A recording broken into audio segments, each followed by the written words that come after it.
I lost my dad at 19. I went to London's professional dance college. I know I want to teach. I'd love to do that. I know I want to massage. I'd love to do that. But there was like something else. I piled about 4 to 4.5 stone on. Shit. And a health condition. And then your comfort eating. And then your marriage was falling apart. And then your comfort eating. And it just ballooned and ballooned and ballooned. And a job and like everything. It was like the perfect shitstorm of life. Yeah, all at once. And so that was me. Oh my God. You don't even look like the same I know. person. Welcome to episode 7. We have 7. Celene. Hi. Welcome to the pod. How are you today? I'm good, thank you. Yeah. Good. Yeah, good. But we are in the Printworks again. Yes, the mighty Printworks. Scotch eggs everywhere. Yeah. Vibing with the Scotch egg. Not me this time, Celene had. That was Yeah. me. And I just had a bite of it. Everything. Go back to the beginning for us, because Okay. I know you've been super busy with the Yeah. recent stuff. Yeah. So what actually was happening in your life when you decided to start the original business, and then we'll evolve through that? Okay. The original one. So it was maybe like 2.5 years ago. I was working in finance. I've been working in finance for a couple of years. I know. I see the smile on your face already. Like, No, I was thinking of the no. song. I'm looking for a guy in finance. Finance. Yeah. Yeah. So that was me. And I hated it. And I was about maybe 18 months into my separation. I was going through a divorce. I was going through the whole co-parenting thing. And I just sat there one night and I was like, okay, my house is cool. My house is how I want it to be. My boy's pretty settled. We're kind of into that routine thing. Got great friends around me, amazing family. Why am I so miserable? And the only thing I could put it down to was my job. Because that isn't what I'd always done. I'd fallen into that when I was pregnant, see? Right. And it was a good job with good career prospects. I just started my training to be a financial advisor, so the earning potential would have been massive. But I just sat there and I was like, I'm miserable. And that was it. Right. That was it. Yeah, it was literally it. And I was like, oh my God. And so I got my laptop out. I think it was like the 28th of December or something. I know it was around Christmas time and my boy was with his dad. And I got my laptop out immediately. I didn't message anyone because I knew people were going to try and persuade me otherwise. Yeah, that's the best thing you can do. Just sent the email. I was like, you've got me till the 31st of January. Wow. No plan. Big balls. No nothing. Yeah. Sent it. And then messaged everyone. And they were like, what are you doing? And I was like, doesn't make me happy. I Like, love Do you know that. what's Yeah. really funny? That's strange, because the 28th of December was when I decided that I was going to start online coaching. Oh, really? no. Yeah. I saw your face light up and I was like, I wonder if that's like, significant. How weird is I that? think the 28th of December was maybe my last shift when I went from self-employment. Shit. No way. Yeah. Is there some, like, I know you're into your dates Portal. and stuff like the that. 28th. Yeah. I'm gonna look it up. Yeah. Look it up, yeah. January, that's free. So I just like sent it and that was it. 31st of Jan came round, walked out of my job.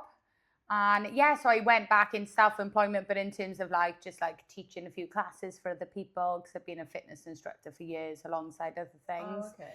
So I was just sort of like dabbling in a few things. I'd done my sports massage course, so like I went out there, dabbled, but it wasn't the right time for me. And I think that was like the important thing, is like that I recognized that. Timing's everything. And yeah, so it took a little bit of time out. I was trying to work out what I wanted to do. And then one day I was out for a walk and I was like, I know I want to teach. I'd love to do that. I know I want to massage. I'd love to do that. But there was like something else. And I was just out on this walk and I was like, I want to be a counsellor, because I've gone through counselling myself. Okay. Because I had very severe postnatal depression after my boy was born, like Right. incredibly severe. And I'm here because of my counsellor. And for me, it was just like this like full circle moment that I was like, what I went through was horrendous, but if I can help one other person, then it's worth it. And I go through it all again. Yeah. So yeah, I'm 2 years into my 4 years of training to be a counsellor. Oh, wow. So the long-term goal is to cover wellness from every aspect. Yes. Obviously, I've just launched 2 businesses yesterday. So like massage therapy, like holistic stuff, and then teaching yoga, Pilates, dance fit, movement, yoga nidra, mindfulness. And then, yeah, hopefully over time, like talking therapies, life coaching, that sort of stuff. So yeah. Wow, amazing. Yeah, but that's where it started, was just realizing I'm not happy. Yeah. And I think when you go through hard times, like I know lots of people who do jobs they don't enjoy, but it pays the bills and they're fine with that, and that's totally cool. And I don't judge anyone because I think you have to do what you've got to do. Yeah. And I would do that too. But I feel like if you go through hard times, it makes you look at life in a totally different way. Oh, 100%. And for me now, I'm like, I didn't go through that to do something I don't love doing. And if it doesn't work out, it doesn't work out. And I'll go back to do what I used to do. But I feel like if you don't try, then you never know. And it's like, not even have to go back to what you used to do, because if you didn't love it, like, just it's okay to pivot as well and give yourself that permission. Totally. But yeah, if there's something that's actually impacted your life, because I resonate that a lot, then you just want to share that, don't you? Yeah. Yeah, I feel like if I can help other people the way that I was helped, and whether that's through counselling in a few years once I'm qualified, or whether that's through, like, I teach chair yoga, for example, and I have people coming into my class who are like, I haven't been able to move properly for years, and I can now guard it and I can do this. I'm like, I'm helping people function in their lives. Or whether it's someone coming in and being like, I've had this injury for however long, or I've had this tension in my head, because I do like Indian head massage as well as sports stuff. If I'm helping people in that way, that for me is what matters. Like, helping people with their lives, lead a better life in whatever way. Then So what's the difference between, I've heard about chair yoga, and normal, like, what's the difference? One's got a chair. I knew you were going to say I mean, she is smart. I like to state the obvious. Massive difference. So I think a lot of people presume it's older people only who do chair yoga.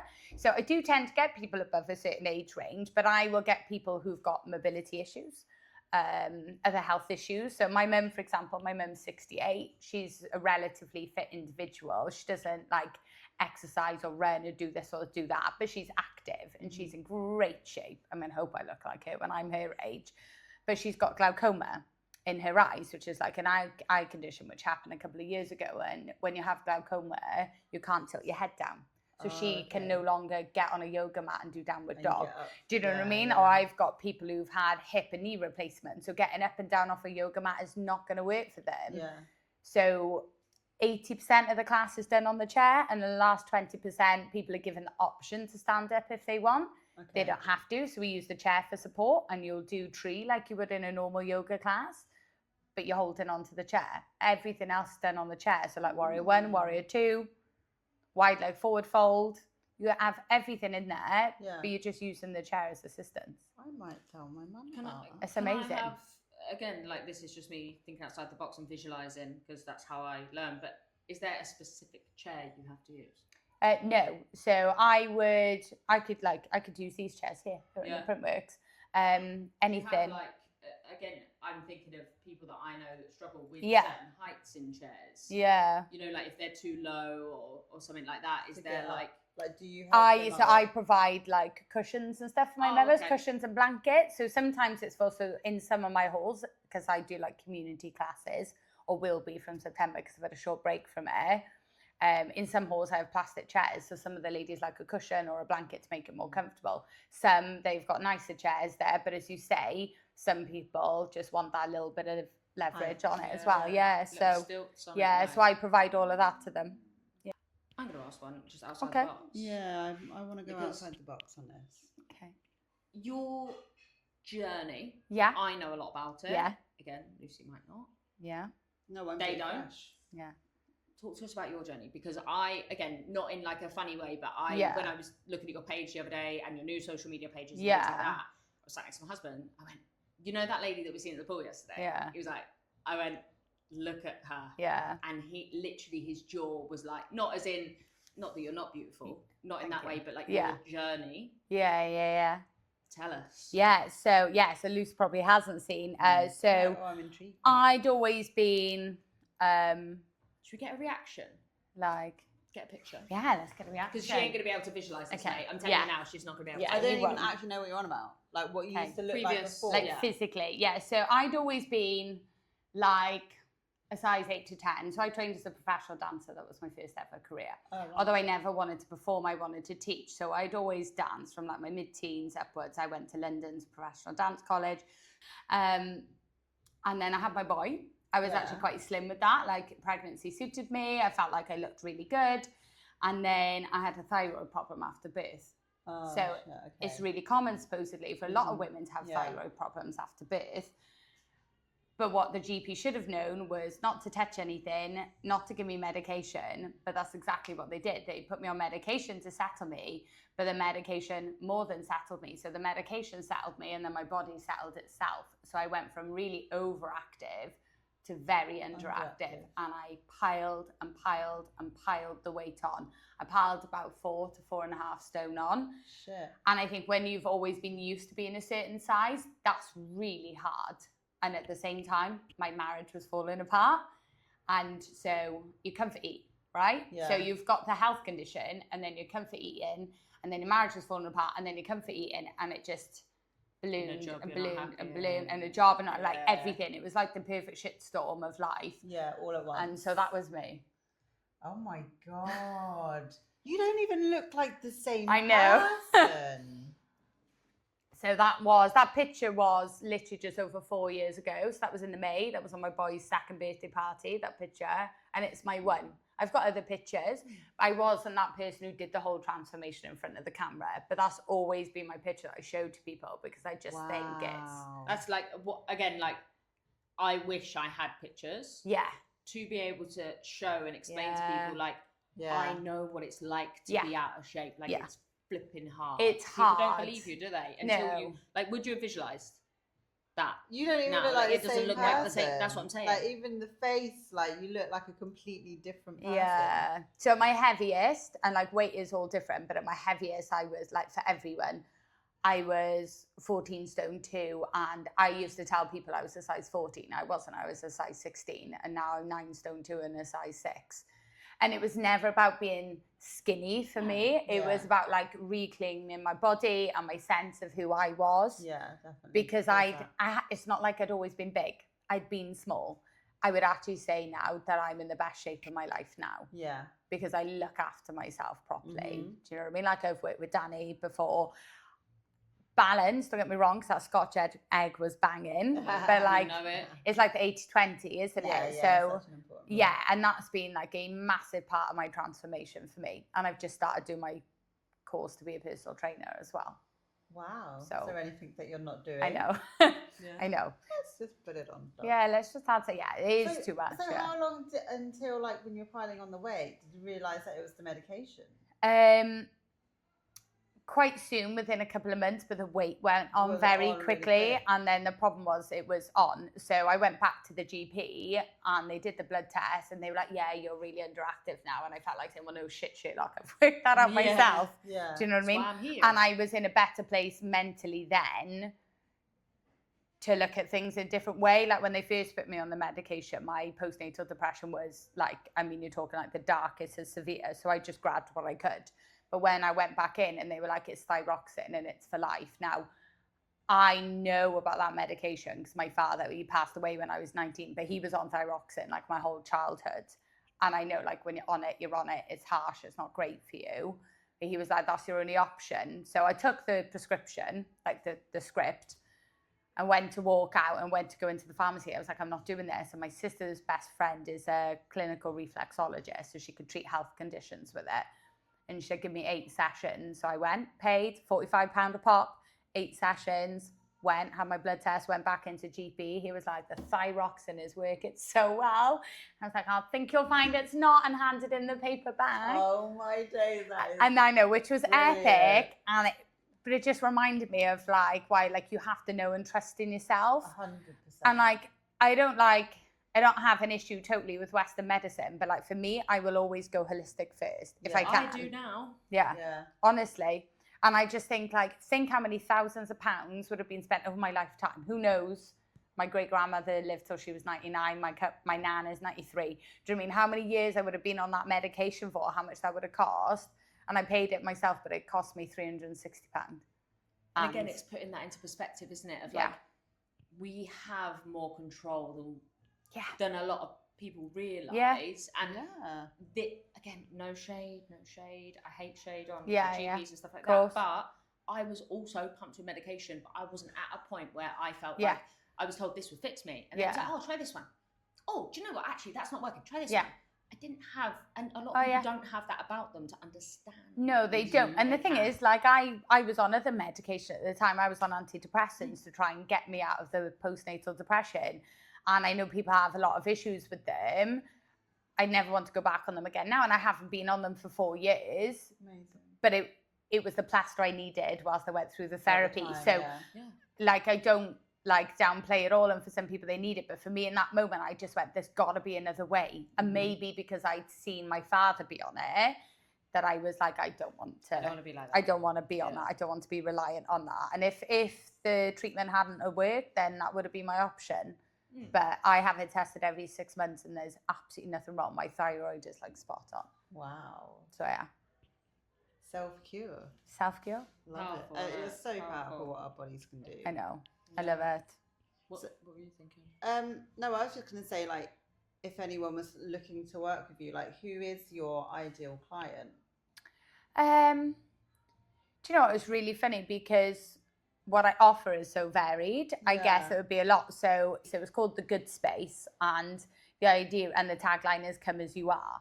So it's like anyone can come to my classes. I don't care what age you are, what ability you are, what size you are, that you can come along. So it's like Pilates, yoga, chair yoga, dance fit. Okay. And so those things offer different things to different people. Yeah. Do you know what I mean? But I still want someone to know that even if they're perhaps not at their highest fitness level, you can still come into my dance class, just take the lower impact version. Do you know what I mean? And my classes have always been accessible for that reason. Okay, great. I think because I've done a lot of work with different generations over the time, different populations, people with like neurodiversity and stuff as well. I have a real understanding of how to make things accessible. So, and the same with like the massage business. So that's called the Healing Room, hopefully, so I can bring counselling underneath the same brand down the line. But it's sports massage therapy, Indian head massage, etc. But it's not just about the athletes. Do you know what I mean? When I've massaged before, which I did last year as part of the business, the majority of my clients weren't athletes. Okay. Majority of my clients were people sat at a desk every day and coming in and going, oh, why do I always get sciatica? Or why do I always have neck problems? Or why are my wrists always hurting? And so, yeah, I would say like 60 to 70% of my clients weren't athletes. Don't get me wrong, I had athletes, I had the bodybuilders, I had the people who do a lot of high rocks training, but it's there for everyone. But I think because it's called sports massage, and that is the name of it, and that's fine, and it's what it's been for a long time, and traditionally it probably was just for that, but actually the benefits are massive for everyone. What have you had to sacrifice to become the business owner you are today? Love this question. Because we will have to sacrifice something at some point, right? Do you know what? I feel for me, like my biggest sacrifice maybe has been that I'm not where I'd like to be financially. So in my early 20s, I was a university lecturer at 23, and then I moved into education. So I worked in education for years, worked in colleges, worked in universities, back in colleges again, lecturing and behind the scenes, like writing degree programs. So I was on like good money, good annual leave, the stability. Then obviously I was married to someone who had like a stable 9 to 5 as well. So we had a lovely house, like lovely lifestyle. We had the 4-bedroom detached house with, you know, the double driveway, the dream. Yeah, the ideal where life. I thought my son was going to grow up, because we moved in there when I was 34 weeks pregnant, 3 days before lockdown happened. Oh, wow. And that was always going to be the dream. That's what it was going to be. And then 2 years, it was like, oh, okay, this is not the dream. I'm moving out now, and moved into my house. You know, I own my own house, but I've got a mortgage and I've got the bills to pay and everything. And I guess like I would sometimes probably sleep better at night if I had the 9 to 5 job. Wouldn't we because all? I know. We just had this convo. Yeah. Literally. And it's been hard at the moment because I took that time away from the business. So you'll know if you're self-employed, you don't work, you don't earn. You don't get paid. You don't earn. And I was not planning to have the 2 months off. I was like, right, 4 weeks out, let's rebrand. But there was so much going on. I knew I needed that extra time out. It's done me the world of good. Like, I'm so happy with the branding for the businesses and the plans with everything, but it doesn't come without its shit. Yeah. Do you know what I mean? It doesn't come without thinking, oh, okay, right, well, I'm really going to have to push now in September because, you know, my 6-year-old isn't bringing money in. It's just me. So I would say, like, my sacrifice has been, like the worries about finance. But then I don't know anyone self-employed, particularly at the start of their journey, who doesn't have those, who doesn't have to turn their hand to something else, whatever it might be. But then I think about what I would have to sacrifice if I did a 9 to 5. And it's funny you asked this question, because last week I literally sat there and I was like, right, you're about to launch the businesses, make sure 100% this is what you want to do. And so I mapped out what is important to me in life. What would I sacrifice if I was self-employed? And I was like, you know, stable income or this or that. What would I sacrifice if I worked the 9 to 5? Well, my boy would be in breakfast club every morning. My boy would be in after school club every night. I wouldn't be able to take him to all of his activities. I mean, you can see where it's going. It's all about him, isn't it? It's and quality time with him. So we split custody 50-50. And so I already feel like I miss out on a lot of time with him. You know, he's been away the last week with his dad.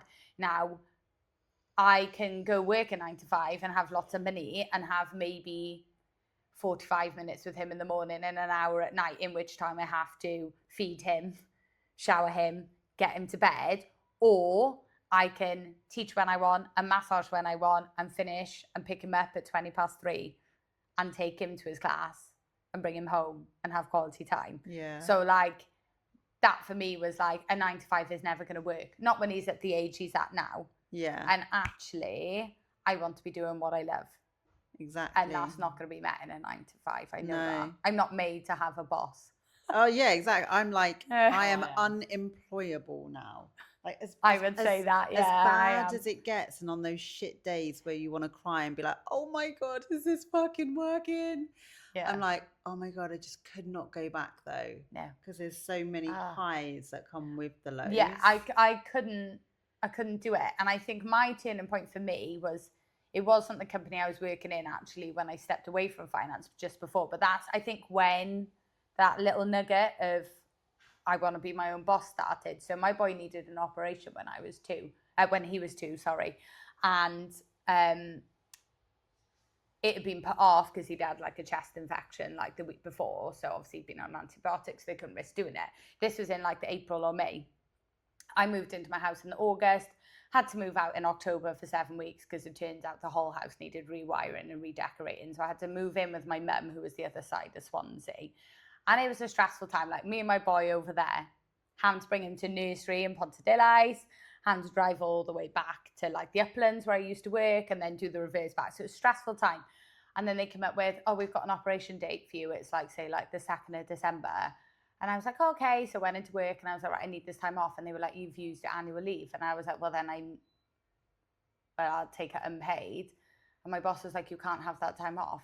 And I was like, but my child needs an operation. I'm having this time off? And I was like, I can work the hours in the week after. Like, I can work the hours in that week other than the day, like he has the off.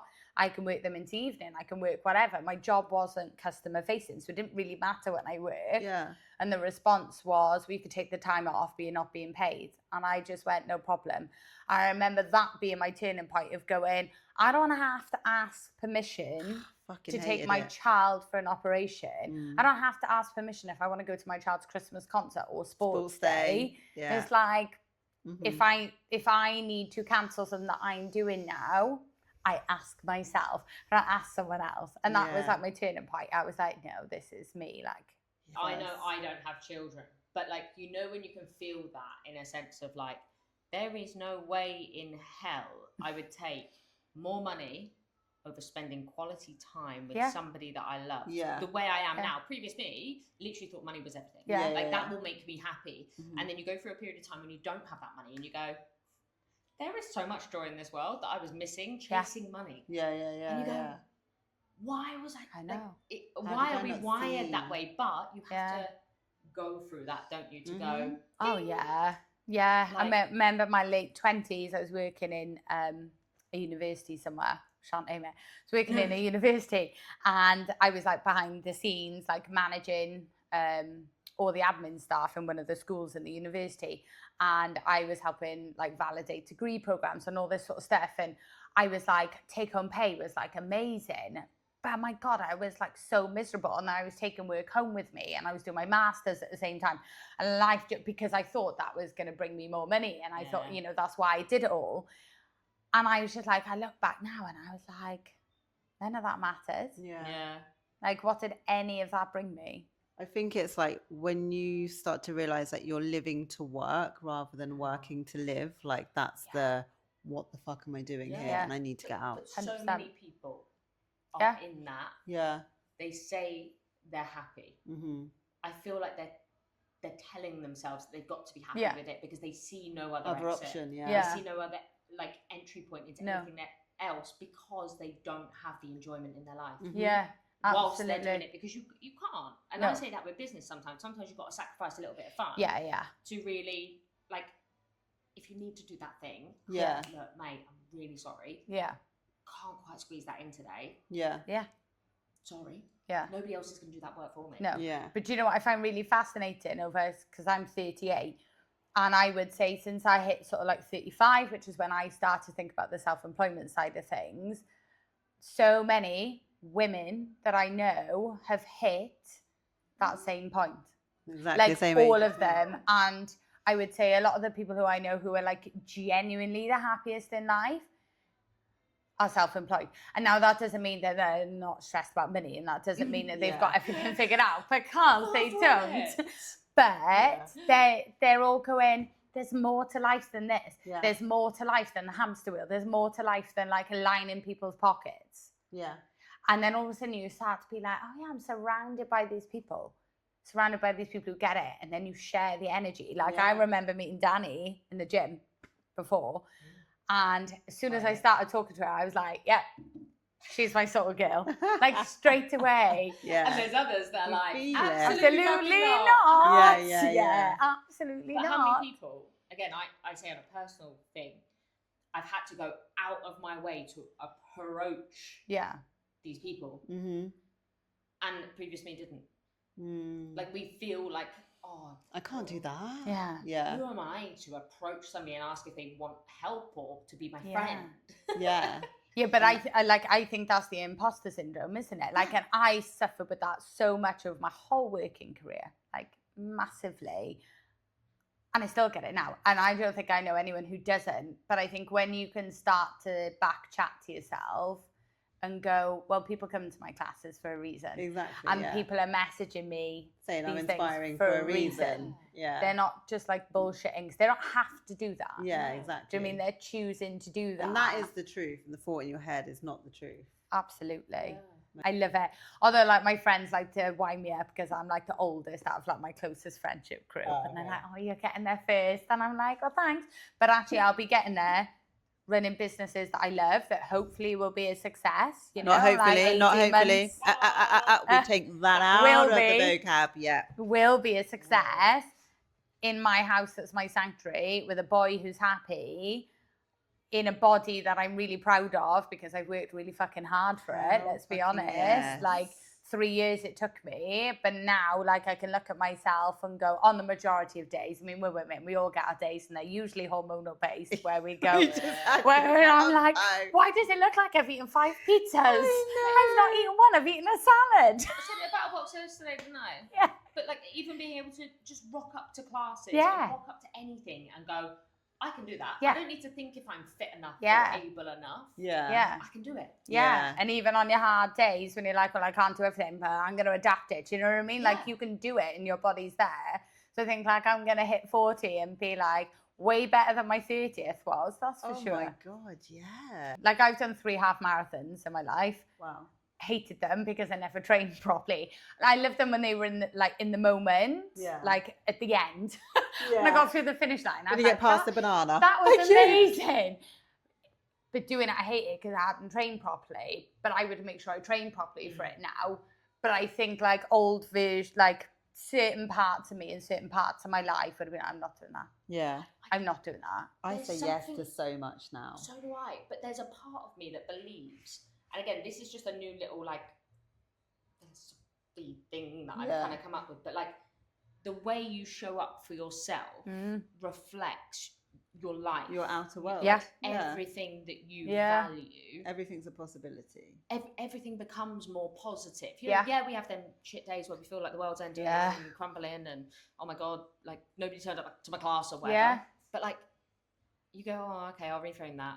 Yeah. But I didn't die. Yeah. But did you die? I'm still alive. Yeah. I'm but still like, breathing. it comes from having to go through that like challenging time. Oh, absolutely. And I know you don't like hard times being said. Yeah. Challenging times. Like, but I think like when you go through that, like when you have been in like the lowest of the low, when you've gone through shit in life, do you mean I've gone through like major trauma as a child? I lost my dad at 19. Do you know what I mean? I've been through the separation, I've been through the divorce. I've had to start again. I think when you go through that, you go, I could do anything. Do hard things. I fucking with you on that. Yeah.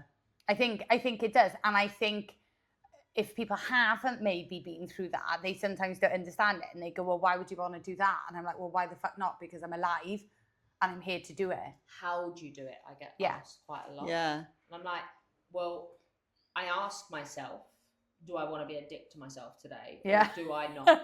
Yeah. And it's like, well, that's how I do it. By knowing that future me is going to really appreciate the hard graft I'm doing now, whether it be mentally, 100%. physically, emotionally. Yeah. And business is one of them, isn't it? You Mm. like you said to Beth about the content, the social media, Yeah. post. Yeah. What do you expect? Yeah. The amount of people Nothing's going to change by itself. Yeah. No. But when we stay stuck, I stayed stuck for years. I'll admit it. I wasn't around the right people to be able to come out of it. Yeah. But when you look back and you go, yeah. And then you go, oh, I never want to be there again. Yeah. Yeah. So I just keep going. Yeah. You need to meet Life be life life halfway. But it's, in my ordinary life, I always call it like my past life. It's a past life. Yeah, it is. It's previous you. Well, yeah. Past chapters. I did fuck all. I didn't do anything exciting. I said I know. no to everything. I can't do that. I know. Yeah. Or That's what I'm asking saying. other people, Yeah. how do you do that? Yes. And now, if you ask me to do something wacky, here we go now. It's like I say yes before I even think it through. Yeah. And then after I'll be like, fuck.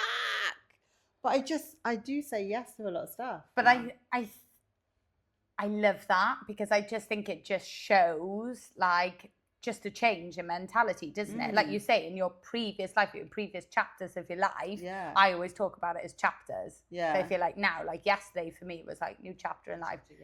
Business is launched, going for it, solar eclipse, what a perfect day to do it. Like, that's fucking good. but like it shows like where you were at then and where you're at now. Somebody I know asked me to go and teach on a retreat out in Tuscany last March.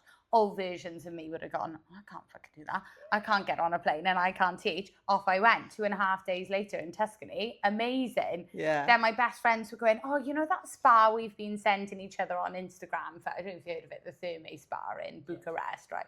We've been sending it to each other for about 2 or 3 years, me and my two best friends, backwards and forwards on Instagram. Never got anywhere about it. Anyway, we were out last summer with the boys. The boys were all like happily playing away.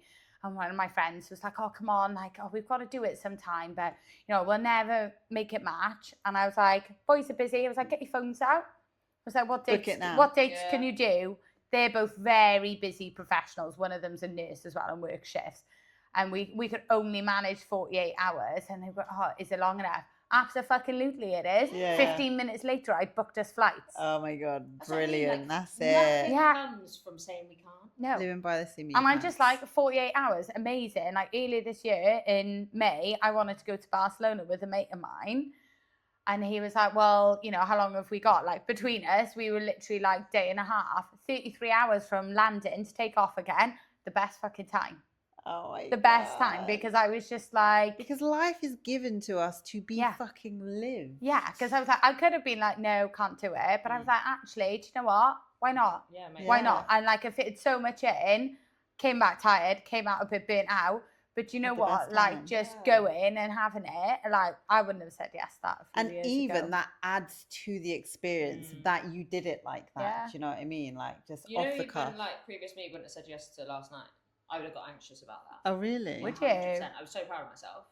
Oh Like, wow. genuinely. Was that you That's barbecue on the massively beach proud doing of the yourself. stories? Like, Loved it. anything social, Yeah. No. count me out.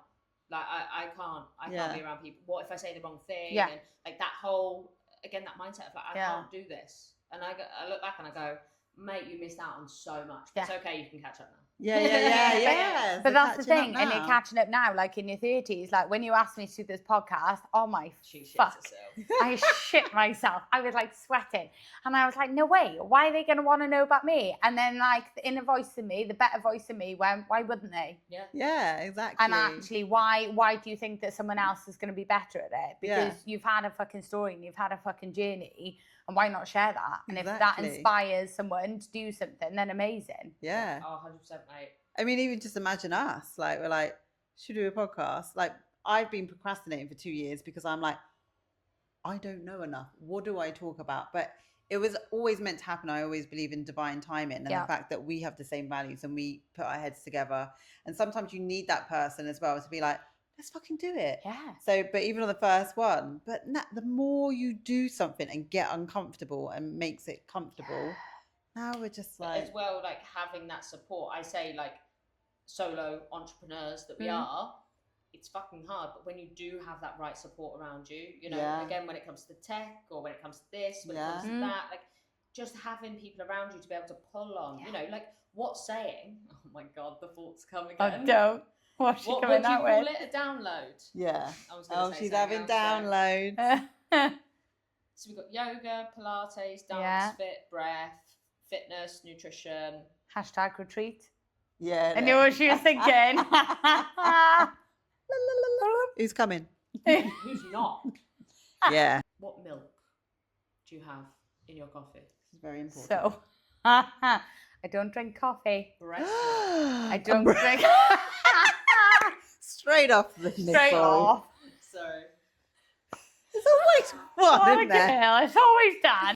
The milk that would be in the house would be semi-skimmed. Green top for the boy. I love a milkshake. What flavour are we going milkshake? Oh. Banana, always. Oh, love a banana milk. Chocolate milk after a run, though. Yeah, I'm a vanilla. Yeah, banana. I can't do strawberry. You said it. Can't do strawberry. Yeah. Love strawberries. Strawberry ice cream, no. Strawberry milkshake, no. I wish there was something I didn't like. I like everything too. Other than milk. Other than milk, other than coffee and tea, yeah. So, come on, spill the milk and don't like milk. Don't like milk. We should have asked this question before you came on. Yeah, Don't like milk. Also, can we just announce the new businesses? Yes. Where to find them? Okay, cool. Yeah, so there's two. So the teaching one is The Good Space, but obviously... Great name. Great name, great logo, if I say so myself. I do like it. But it's The Good Space Wales on Instagram and Facebook, obviously. The Good Space Wales, because the good space was taken, as is always the way. Okay. Your handles are always taken. Oh, we're Spilled the Milk Wales. South Wales, aren't we? Spilled the Milk's taken. Yes. Don't know. Yes, you are. Spot Delia. We are. Yeah, I love it. She's like, yeah, don't know, don't care. Did you put the name together? Yes. And then the other one, so that's the teaching business. Okay. And then the other one is the healing room.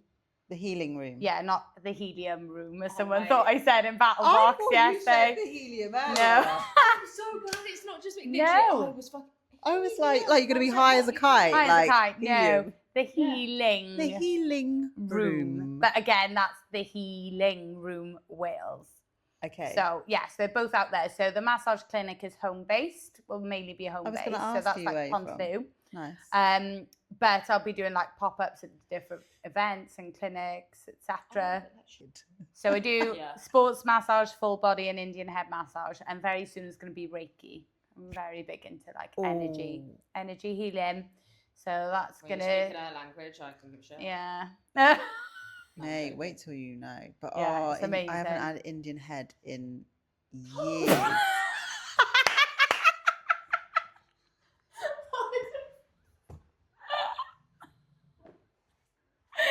That has got to stay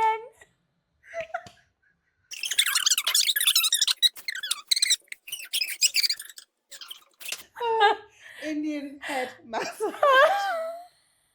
Because I love it.